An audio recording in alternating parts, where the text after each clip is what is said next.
என்னது? நான் சொல்கிறதெல்லாம் உங்கள் பேபிக்கு நீங்கள் பண்ணுறீங்கன்னா நீங்கள் ஒரு பேட் மாமா? ஆமாங்க, அப்படின்னு நான் சொல்லலைங்க. இந்த சொசைட்டியில் சில பேர் சொல்கிறாங்க. அது என்னென்னு பார்ப்போமா? உங்கள் பேபிக்கு மில்கில் சுகர் போட்டு கொடுக்காம இருந்தால் நீங்கள் ஒரு பேட் மாம். உங்கள் பேபிக்கு சாக்லேட் பிஸ்கெட்னு வாங்கி கொடுத்து பழக்காமல் இருந்தால் நீங்கள் ஒரு பேட் மாம்.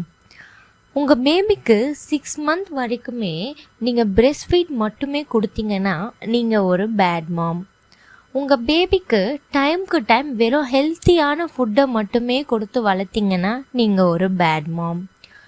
உங்கள் பேபிக்கு காஃபி டீன்னு கொடுக்காம வெறும் சுகர்லெஸ் மில்க் கொடுத்தா நீங்கள் ஒரு பேட் மாம்.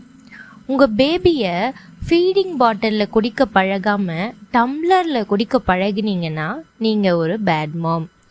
உங்கள் பேபிக்கு நல்லா பசிக்க விட்டு ஃபுட் கொடுத்தீங்கன்னா நீங்கள் ஒரு பேட் மாம்.